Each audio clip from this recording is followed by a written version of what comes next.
I wanted to round up my favorite tech, accessories, and gear of the year. This video is sponsored by NordPass. Let's get into it. The first thing I want to talk about is the MagFloat Pro. This is a magnetic iPad stand. I've talked about a bunch of these over the years.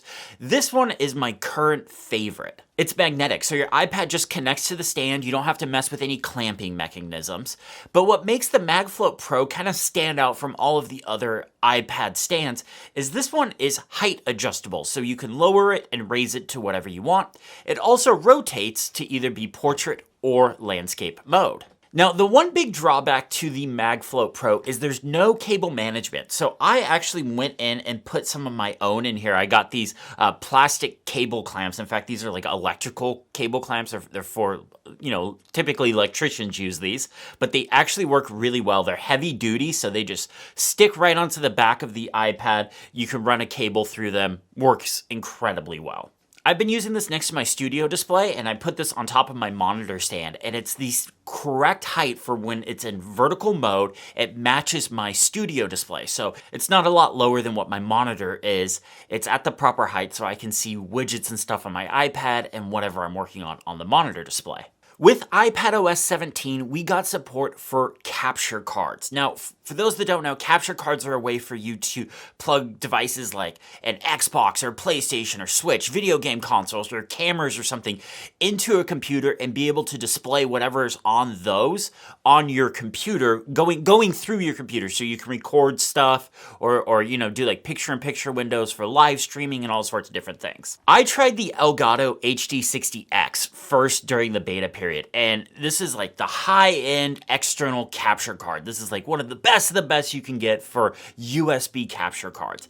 And it worked like half the time. And I think that has more to do with the iPad's implementation of capture cards than it does the actual Elgato capture card. But then I saw the folks behind the new Orion app. It's an app that you can use alongside a capture card. Mention this guy right here. It is and I'm going to pronounce this completely wrong, Gearmark capture card. And it's just this little HDMI to USB-C adapter that acts as a capture card. It does 4K 60, and you can just plug it in right to your iPad, and you can plug in things like Nintendo Switches or cameras or Xboxes or whatever. I've been playing video games on my iPad using this just kind of as a way to like test things out and mix up my setup a little bit. And let's be honest, the 12.9-inch iPad Pro's display is absolutely gorgeous. So I've been plugging things in to play with it here using the Orion app. But the way I've been using this the most is I've actually been using it to plug my Canon R5, the camera I'm using to record this video right now, into my iPad. I guessed on a few live stream things in the past, plugged this into my iPad, and I was able to use my nice fancy camera as the webcam for those live streams, which is really cool. But if you want to make yourself like a portable external monitor while you're traveling so you can bring like your Nintendo Switch or something with you, this is a great way to do that. You could also use the new Camo app and live stream to stuff like Twitch or YouTube while playing video games and using like a camera and this to capture your game footage, and you could live stream your games. USB-C has finally come to the iPhone, and I am purging lightning from my house. I've upgraded as much as I possibly can to USB-C. There's two holdouts, the Magic Trackpad and the AirPods Max. Just need those to get USB-C. But because of this, I've had to rethink a lot of my charging setups, specifically around traveling. So in the past, I would bring the MagSafe Duo with me. That lived in my backpack, and that was kind of my travel charger for charging my iPhone and my Apple Watch, because I was able to charge two devices using one, and it was only one cable going into it. So it just meant there was less for me to pack and less for me to manage. But because the MagSafe Duo uses Lightning, I didn't want to have just one lightning cable left over. And I also wanted something to handle charging my AirPods as well when I'm in hotels. So I found this guy on Apple's website. This is the Mophie 3-in-1 travel charger. It has 3 spots, hence the name. This works for iPhone, Apple Watch, and AirPods. And it only requires a single USB-C cable to power the whole thing. Now, the one downside that I've found with this is you have to use the charging brick that comes with it, or maybe an equivalent charging brick would work, but I tried to use my big Anker 747 charger to power this thing in a hotel, and it didn't work at all. That was, that sucked. Now, it does come with a travel case, so you can put the power brick, a USB-C cable, and the charging pad with it, but it's kind of bulky. And what I like about the whole 3-in-1 charging case is it folds up, so it just fits really neatly into my backpack. So I don't really bring that travel case with me. I just stuff the power brick deep into my backpack. I have a couple of USB-C cables I bring with me already, and then I just put this in my backpack as well. But when I'm traveling, I'm able to charge my 3 main devices that are important to me while I'm traveling, my AirPods, my Apple Watch, and my iPhone, up just using the single pad. I don't have a bunch of cables, going over the nightstand in my hotel room.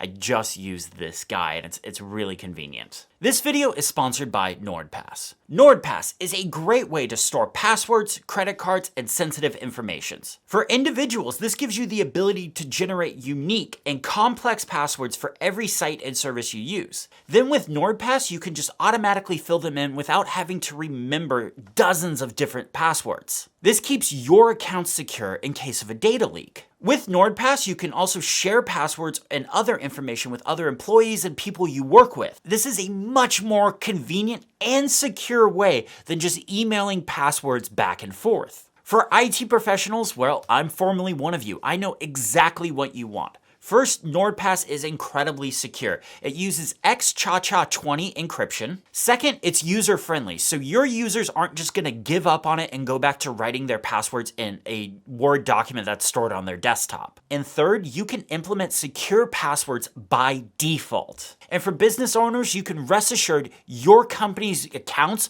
are secure. And if somebody leaves your company, you can easily get access to the credentials for that niche website or service that only 1 or 2 people use. Secure your business effortlessly with a 3-month NordPass trial. Use Christopher Lawley activation code at nordpass.com/Christopher Lawley. Limited time offer. My thanks to NordPass for sponsoring this video. So in 2022, I got really into custom mechanical keyboards. Well, it's now 2023 and I have a new keyboard. Well, actually, several new keyboards. I have a problem. Anyways, I got this guy. It's the Mode Envoy. I absolutely love this keyboard. Mode is probably my favorite custom keyboard manufacturer out there right now. They do some really interesting stuff. I love this keyboard. This is a 65% custom mechanical keyboard. And by what I mean by custom is it comes completely disassembled. The board, the switches, stabilizers, the casing, you have to provide your own switches, keycaps, things like that. It's a kit that you build. That's the point of it. So it's not exactly a beginner-friendly mechanical keyboard, but they have really, really good instructions on how to put it together. I absolutely love this keyboard. I got the black one, but what Mode does is they have these accent pieces on their keyboard. So you might be able to see here, I have this multicolor accent piece and it just looks absolutely stunning. I'm using the terminal keycap set, and for the first time, I'm using linear switches. And overall, they sound really good. In fact, here, I'll do a bit of typing for you. Point the mic down.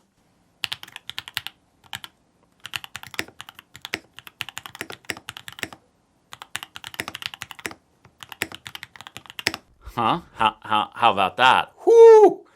Love this keyboard. Now, this is one of those custom mechanical keyboards you could program via the web app Via. That does require a Chrome or a Chromium browser, unfortunately, so you can't do it right off of the iPad or just using Safari.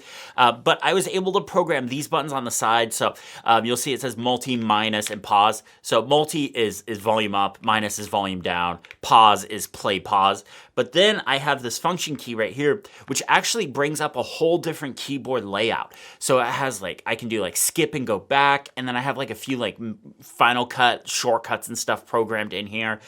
It's really nice. I love the way that you can just really modify a mechanical keyboard to be yours. You can change the sound. You can make the feel your own with different switches, and then you can modify it. So I do something called a tape mod, so that the bottom of the board, underneath, in this case, the bottom of the board is actually covered in painter's tape, and it's thick layers of painter's tape. I think I did 5 or 6 layers of painter's tape, and that's really helps kind of muffle the echoey sound down. I love what you can do with custom mechanical keyboards. I'm not going to say that this is my last one because that would be a lie, because I will definitely end up getting another one. Mo just made a new one and I really want it. Another keyboard I got this year is this Lo-Fi Flow keyboard. Now, this is not a custom keyboard. This comes, like how you see it right here, this is how it ships. You don't have to put it together or anything. This is a low-profile mechanical keyboard. You'll notice like the thickness levels between the two are pretty different between the two. This was a keyboard that my friend Matt Birchler recommended to me. He has a YouTube channel on here. If you like the stuff I do, you'll like his stuff. I'll put a link to it in the description below. What I like about this keyboard is, you know, it comes completely together. So all you just need to do is you pair it to your devices and you can start typing away. It sounds good, it feels good. It's not a custom mechanical keyboard, so I can't get really specific and dial in the feel and the sound like I could with the Mode keyboard. But for what it is and the cost of it, I think it's only $100, which I know sounds like a lot for a keyboard, but when you get into the mechanical keyboard realm, that's not a lot of money at all. This keyboard is backlit, it has a function row, and it supports multiple device pairing, which is something the Apple wireless keyboard does not do. So this is really nice. This is kind of my testing keyboard for review unit devices, and like if I'm working on some weird project and I just need a keyboard for it, this is the keyboard I grab. This is also the keyboard I will definitely be using with Vision Pro because you're going to need a wireless keyboard for that. This year my brain has been just absolutely scattershot between moving and some personal stuff and rethinking the direction of my business. I've had a lot going on. So I've been using this guy right here. This is the Sidekick Notepad. This fits underneath your keyboard or iPad or laptop or whatever. It just fits right underneath it, and you can kind of use it as a wrist rest and while you're typing and going away. But it's also a notepad. It's a place for you to just, you know, write down ideas, get things out of your head. It's a scratch pad for you to just kind of like either mock something out, draw something out, you know, outline something, whatever way your brain works. There's also kind of a project or task section on the right side. So I use this to kind of keep track of all the projects I'm working on this week, kind of mark things off as I get them done. This way I have a visual representation of just like how my week is progressing. Overall, this is a brilliant product. If you use a wrist rest or you just need a place to like write things down, this is great because it's just right in front of you while you're sitting at your computer. It's an incredibly well thought out product. So this next one isn't a specific product, it's a category, and it's vertical MagSafe stands.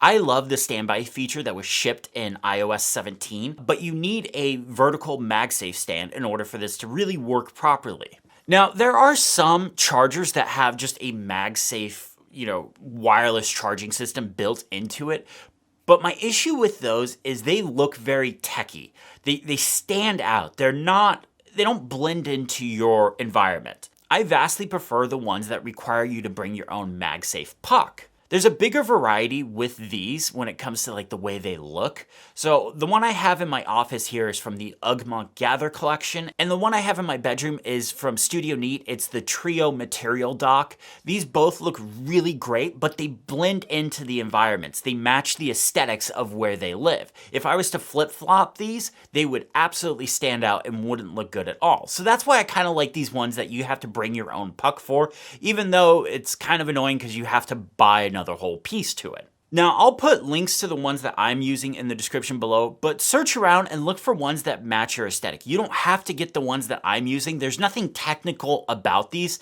especially since the technical piece is the MagSafe puck and you got to put those on there anyways. So just find ones that look good. As long as the sticky stuff is sticky, you'll be fine.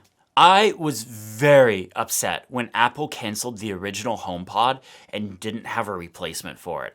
In fact, I didn't let it go for months. There are video records on this channel of me being upset about that. But this year we got the HomePod Generation 2, and I was so happy when they announced it. In fact, at first I was like, oh, I don't need it. I just moved. I was like, I don't want to spend any more money. And then I was like, no, I needed it. And then I went to go buy them, and the black ones were sold out. So I ended up with 2 white ones, and that's what's here in my office. I have them in a stereo pair, and they sound amazing. They actually technically have less speakers than the first generation HomePod, but I can't tell a difference sound-wise. They sound amazing. They're great. I use them all day long. I just love having music because I work by myself. I'm in this room most of the day. Having just music going, it just makes being in this room a lot more bearable. Like I mentioned earlier this year, I moved into my new place. This is my new condo that I have here. And I wanted to update my media setup. I love movies and I love playing games. So I kind of did a little treat myself moment and I bought the 77-inch LG C2. This is a 120 hertz OLED television and I love this thing. It is absolutely gorgeous. It is one of the most beautiful screens I have ever seen in my life. I've been playing Starfield and I've started going back to Cyberpunk to play the DLC and just kind of play the game over again now that the big version 2 is out. And they look absolutely gorgeous on this TV. I absolutely love movies. I love going to the movies. I love seeing movies. I just love it so much. But something happened after lockdown and people forgot how to act in theaters. I'm not going to go into it. But this has become my personal theater now. This is where I rarely ever go out to the movie theaters anymore. I usually just wait until I can get, the 4K Blu-ray version of a movie so I get like the highest possible quality version of a movie. That way it looks good and I can pause it if I need to go to the bathroom. Now, the C3 is the new version of this TV and it just came out a couple of months ago. It's a bit brighter than the C2. So if you have a bunch of windows in your living room or your TV room or whatever you want to call it, it might be better to get the C3 because it would be brighter if you're watching television during the day. If you're like me and mostly just watch at night, it doesn't really matter that much. Now, what I will say is I have a window, so if my TV's here, I have a window here. During the day, I can see my TV just fine, and I leave the blinds open. I can see the TV just fine. The reason why I bring this up is I have seen some amazing deals on the LG C2, the one I have. In fact, the other day, I saw one. It was half the price of what I paid for my 77-inch television. It was half the price, the same model, same everything, half. And I was like, ugh, but I've got almost a year out of this one now. So if you don't need the brightest possible television, but you want something that looks really good, you can still find really good deals on the LG C2. When it comes to watching movies and playing games, it isn't all about picture quality. Sound is just as important. And I upgraded my sound system as well. I got a 5.1.2 system from Vizio. This is Dolby Atmos, so that pure surround sound that's not just left and right, but like over the top, back and forth, things like that. This has 5 regular speakers, a subwoofer, and 2 up-firing speakers that simulate the Atmos stuff, which sounds great in my, condo. Some of you may have been using the HomePods for, a Dolby Atmos setup. This sounds way better than those. I tried the whole HomePods as your surround sound system, and I was really disappointed. There wasn't enough low end. It was all forward. You didn't really get the rear, even though it's, sort of Atmos, and I'm using Atmos in air quotes. Having a dedicated system that's set up for this, it sounds so amazing. And this goes on sale quite often. In fact, I believe I got it on sale when I moved into this place. Now, all of this stuff in my entertainment system works with CEC, so that means I can use the Apple TV remote to turn the TV on, change the volume of the sound system. If I hit the power button on the Xbox controller, it changes inputs and things like that. I ended up having an unexpected issue with my car this year. I was not planning on buying a new car this year. In fact, I was kind of holding out to buy a new car when the next version of CarPlay started to roll out to everything because I really wanted that. But ended up having to get a new car, and I got what I call my realistic dream car. 2023 Mustang GT, aka Sally, aka the love of my life. Now this is really my favorite piece of tech of the year. Naturally aspirated V8 engine, track mode, and a booty that just doesn't quit. The one issue, and I feel bad even saying she has an issue, is that Ford decided for some reason to go, hey, we're only gonna put wired CarPlay in the Mustang GT. And I don't know why. So I got this guy. This is the CarLink Kit 3.0. This is the new version of it. They've put a bunch of these out, but this is the newest. And what this does is it converts wired CarPlay into wireless CarPlay. Now, your car has to already have wired CarPlay. If you don't have CarPlay in it, this isn't going to magically add CarPlay. You have to already have wired CarPlay for this to work. Now, I've tried a bunch of these adapters. Seriously, I think I ordered like 5 or 6 of these different things when I bought the car because I was like, I'm going to look for the best possible one, not putting up with any issues. And out of all my testing, this was the one that came out on top. It was also the one that I got first, so I really didn't need to try the other ones, but I just chalked it up to the job. This one's fast and responsive. You don't notice any lag, which was a big issue with some of the other ones I tried. Is like you would tap a button and like you could literally count like 1 Mississippi, 2 Mississippi before it like responded. Every once in a while, and I do mean very, very rarely, I will have to unplug it while running the car and plug it back in because it becomes unresponsive. I don't know how much that is my car versus this thing, and it seemed to happen a lot when it was really hot outside. Now that it started to cool off, it hasn't happened since. So I'm not entirely positive exactly what the issue was, but it only happened a few times, so I'm not too worried about it. But this gives me wireless CarPlay for my car. It's great for quick trips around town when I don't want to plug in my phone and, just want to leave it in my pocket if I'm just going over to the grocery store or just driving over to my parents' house or brother's house or something like that. Plus the Ford Media UI, what is it? It's Ford Sync 3.0. Is really bad. Like really, really bad. I don't know what it is, but car manufacturers do not know how to design a good UI. But with this, I can pick a podcast from Overcast, select a playlist, respond to a text message, and even open and close my garage door all right from the center console. I don't have to touch my phone at all.